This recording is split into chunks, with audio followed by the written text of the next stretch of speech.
Allora, ho completato il morsetto, ho aggiunto questo tassello qui perché mi serviva di abbassare il punto di presa della ganascia. E niente, andiamola a provare.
Quindi ricapitolando, siamo partiti da una pinza a scatto, è stato modificato un bullone, ho abbassato la testa e l'ho resa tonda, così posso ruotare il morsetto in qualsiasi posizione.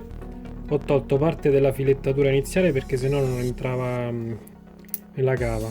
È stato messa una rondella e inserito un dado e il bullone è stato saldato sulla pinza a scatto che a questa è tagliata parte della ganascia. E su quest'altro pezzo qui ho aggiunto un tassello per fare in modo che riesca a serrare i pezzi più bassi, così riesco a fare le lavorazioni in sicurezza sul trapano.